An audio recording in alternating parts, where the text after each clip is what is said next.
Well, hello from Southern Ontario this September 28th, I believe it is. So I went in town yesterday to put some gas in the car, and when I went in to pay, the gal there said, "Oh, I think your hat's really cool."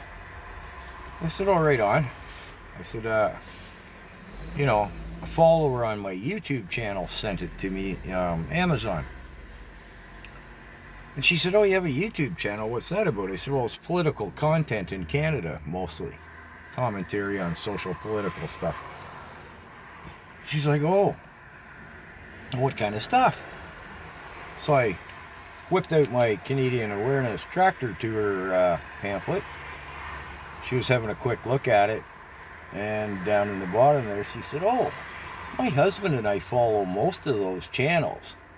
I see some in particular here that she wasn't aware of." And I said, "Really? So you actually have your eyes open?" She's like, "Well, yeah, big fan of the Rebel News. People don't know what's going on. I don't understand."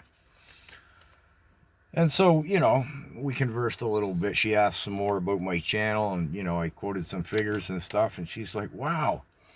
And she said, "My son wants to be on YouTube. It's the new rock star thing these days. All the kids want to have a YouTube channel and make money sitting in the basement."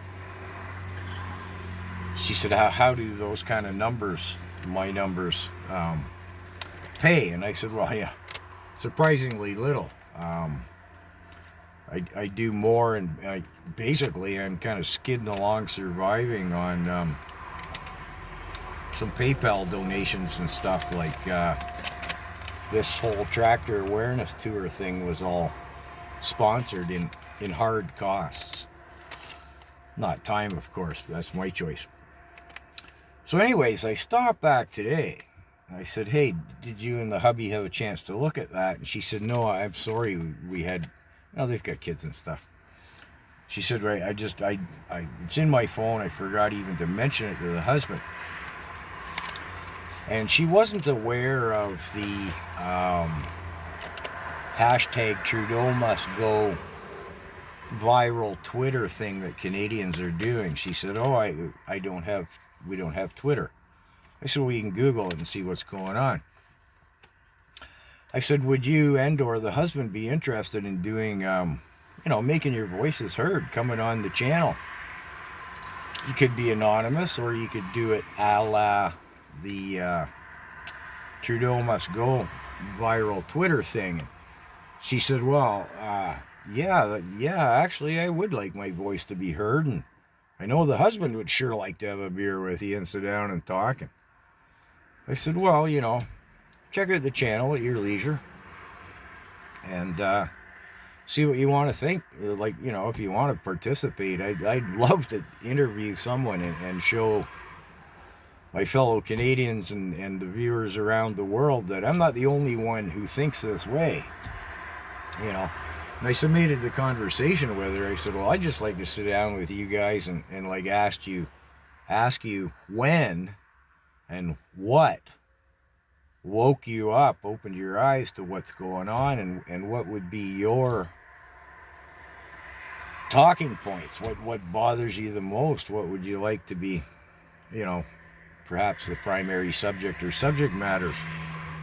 She said, "Oh, we're definitely, speaking for the husband, I know he'd be interested, So take your time, get back to me. There I am." Well, she has my channel in her phone already, whatever, right? So you get a hold of me through there. So in summation, I know I have a few local followers. I'm not terribly popular locally by and large. But if there's anyone local who would like to come on the channel, or if anybody wants to do a Zoom thing, I could do this all day long and never run out of material to work with in Canada if I had the resources to do it. But at the same time, I'm getting burnt out and a little stale and a little weary, and I think it would be a good thing for not just my weary mindset, but to have more Canadians speak out. So I guess that's all I had to say. And as always, thanks for the comments and the support. And we just got to keep struggling, don't we? There's really nothing else for it, I guess.